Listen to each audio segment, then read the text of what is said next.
Hello everyone, this is just Peculiar Boy. I stream 4 days a week, and there are a lot of viewers asking me how to get better at chess. Of course, there are a lot of things you have to pay attention to when you're playing chess, but I always ask them the same question. Are you following the rule of chess? So what is the rule of chess? When you're playing like opening, this is the first move. What are you going to do? Are you controlling the center? Are you developing your pieces? Are you trying to castle the king as soon as possible? There are a lot of things you have to pay attention to, just as I mentioned. But if you follow the rule of chess, rule of the opening, you don't have to memorize like a lot of openings. You have to learn like C on defense, Queen's Gambit, a lot of crazy lines. You don't have to know them. You just follow the rules and play simple chess. You can get better from 600 to 700, 800, even of course 1K. There are a lot of things you can do when you are just following the rules. Today, what we are going to be doing is just following the rules and play some simple chess. So we're going to challenge some bots for beginner and to intermediate level, and some 600 or 1700 bots that I can show you if you're just following the rules. Even though you don't know any of the openings, you can still win the game. So, and I'm going to share my thoughts when I'm playing some chess. This is the things I don't usually do in the stream because I always play 5+0, 3+0. There are a lot of like quick games, blitz game, bullet game. So I don't really have chance to share my thoughts when I'm playing chess. So today I finally have time to share my thoughts and just showing you guys if you follow the rules, you can simply win some games. So let's go. Let's start with some 700 bots. We can play white in the first game. So first thing first, what you're gonna do? There are a lot of lines you develop the knight first. You can develop your like C pawn. You can develop like a lot of side pawns. But the most important thing, if you're a beginner, just control the center. You can go for queen's pawn. You can go for king's pawn. Doesn't matter. But I highly recommend you go for the e-pawn first because it's just like a standard move. Let's go. Okay, my opponent plays e5, which is pretty standard. And in the opening, what you have to do is just control the center and develop pieces. If you play this, he's gonna take, right? So that would be a little bit complicated because there are a lot of sidelines. So if you play this, control the d4 square, maybe you can just develop the knight. There's nothing happens right now. Alright, he developed a queen. This is what we call the early queen. So early queen is not good because it blocks the knight and you're not really developing anything. So what you have to do is just develop your second knight. So there are a lot of players, they want to attack your opponent's pieces as soon as possible, but you are not going to attack when you're not ready. So we just develop, and when you are fully ready to attack, we attack. Let's go. Alright, he developed his knight finally. Now, after we develop the knight, we can just develop my bishop. So after you develop your white bishop, you can castle, right? That's just like amazing. So we can place your bishop here, here, here, not here because you're taken by the pawn. So bishop d3, of course, not good. It blocks the pawn. You don't have chance to play d4 if you play bishop d3. So bishop c4, bishop b5 are the moves that we're considering. Of course, both moves are good. So maybe we just go here. Just develop. Nice. He goes here. This is what we call we move the pieces multiple times in the opening. That's not good because we can simply just go a3, kick the knight, and knight has to go. Something like that. So it's not good that you maneuver your knights in the opening and just like moving around. It's kind of like a trolling things because you are literally doing nothing in the opening when you move your knight multiple times. So in this position, of course, you can just castle, make it simple, or just kick the knight. Both moves are good. So I think we just castle. Because this pawn is protected by the queen, this pawn is protected by the rook. There's nothing happened here, so I think we just castle. Nice. Okay, he developed his knight in the room. This is what I call the knight in the room. It's not good because knight is really strong in the center. I mean, a lot of pieces are strong in the center, including bishops, queens, rooks. Rook is really strong when the file is open, but whatever.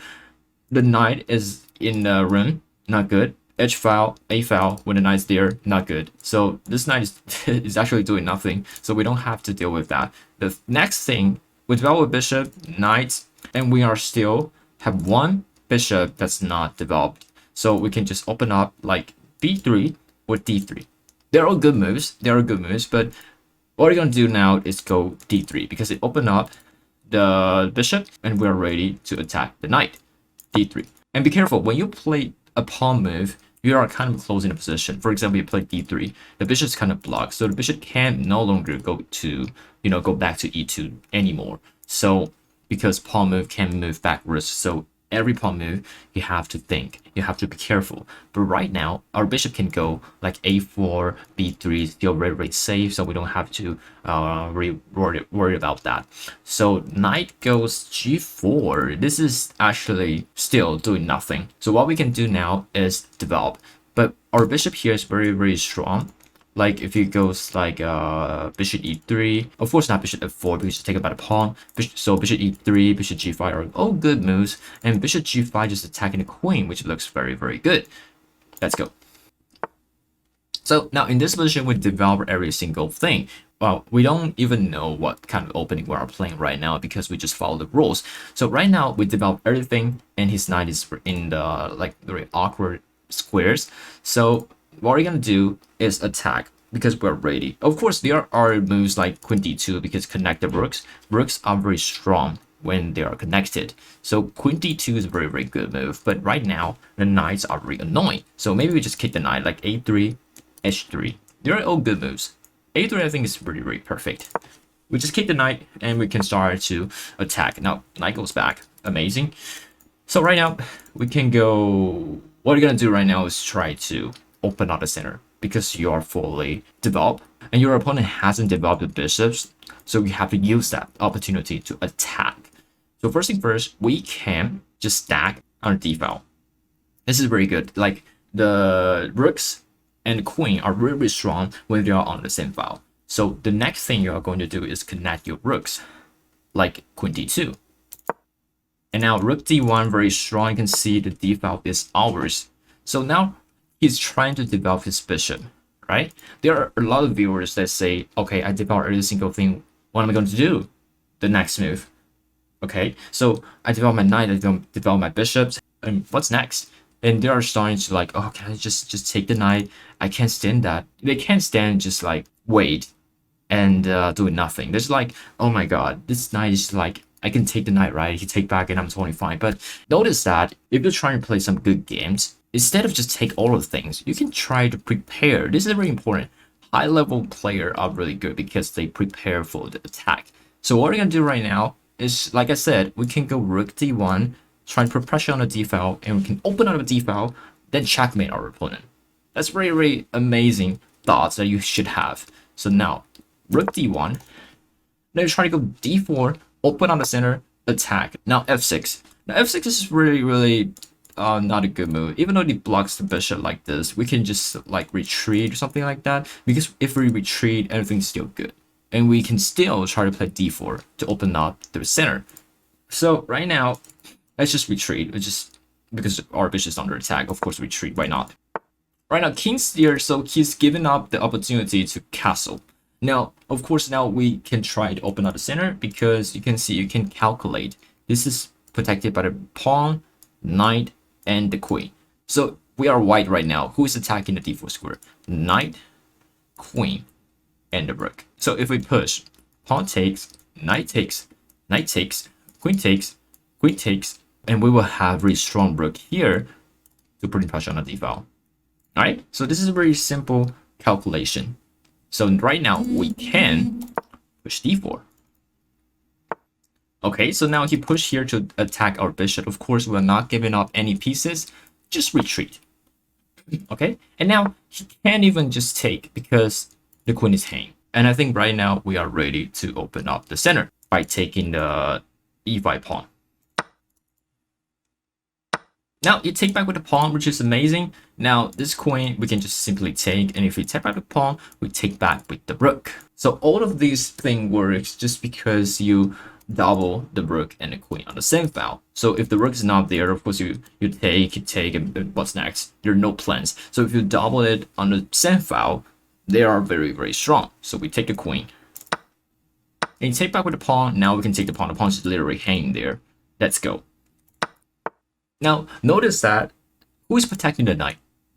The pawn, right? But the pawn is pinned to the king. So if we take the knight, he can't take back. Right? This is what we call the pin. So this is a very, very strong win rook on the open file. I mean semi-open file because there's still a pawn. But we can take the knight. Yeah. So now the king goes there because of course they can't take because they where's the pain. So now we have to be careful because this bishop is hanging. The king is out of the way. This is not pinned anymore. But do you notice that the rook is hanging? So we can just take a rook for free. Easy game, right? So now he goes like rook f7. I don't know. The bishop is still safe. Nothing is attacking the bishop, and rook is very well placed. And you can see this pawn. This pawn is attacking by the knight and the bishop, and is protected by only the knight. So we can basically just take. Let's take with the bishop. Okay, he goes here. Notice that every move you have to notice, especially a bishop, because bishop is what we call a sniper, is attacking our rook. So where do we move our rook? Oh, of course, d1. Yes, exactly, because the rook is very, very strong when they are on the same file. So rook d1. Now bishop goes back. It's literally doing nothing. So we can just what we're gonna do now? Can we just retreat and try to push this pawn? Let's just retreat. Okay. Okay, it goes there, still is doing nothing. So now the rook is attacking the bishop. The bishop is protected by the knight. Can we remove the protector? This is what we call important. Remove the protector. If we can manage to remove the knight, the bishop is hanging. So let's try to play h3 to kick the knight. So knight goes. Now this is still the whole position is changed because the knight is protected by the rook. Still, if we can kick the knight once again, the bishop will be hanging. But notice that if knight goes g8, is protecting the bishop again. So what can we do right now? So in this position, if you kick the knight, knight goes g8, it's still protecting the bishop. We can't take the bishop, right? But can we attack the knight again? We can. If it goes g8, we go bishop back, and the knight is dead. If we take the knight, rook takes, then the bishop is hanging. So that's a good move, right? So we can kick the knight first, and we see what happens next. Amazing, the knight goes there, and we attack the knight like this. Now king goes somewhere, and we take the knight. If rook takes, now this bishop is just dead. Let's go. This is what we call remove the protector. So rook takes, now the bishop is hanging. So we take the bishop. Amazing. So notice that we're just following the rules. We're not doing something crazy. We're not like, calculate every single thing. We're not playing like a master game. So we are basically just winning everything by following the rules. Not blunder anything.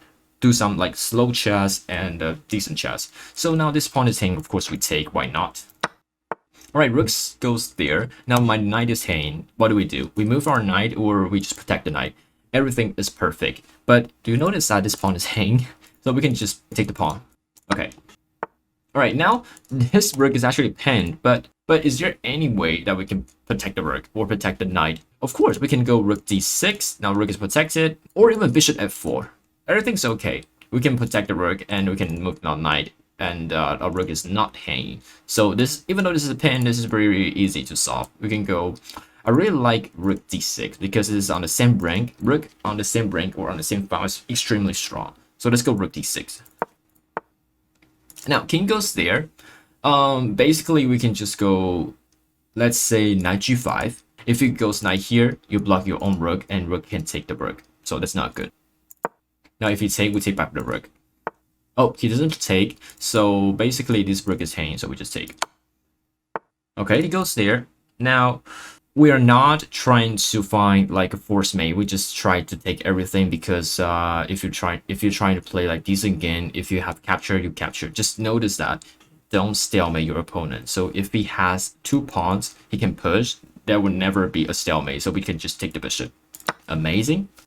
He can always push the pawn, so they won't be stalemate. So don't worry. So now this is very important. We are going to checkmate your opponent. How do we checkmate the opponent? If it goes rook here, that would be slightly mistake because the king can go to the 6th rank. Notice that. So the rook is protecting 6th rank. The rook here is protecting 8th rank. So the king and the knight is going here. So if we can check the king, that would be just simple checkmate. But I think it's too hard because, so you can notice that everything surrounded the king is protected. Only the king, where he stays, is safe. So if you can checkmate with the pawn, that would be checkmate. This is actually very, very hard to notice. So we can make it a simple way by playing rook c7.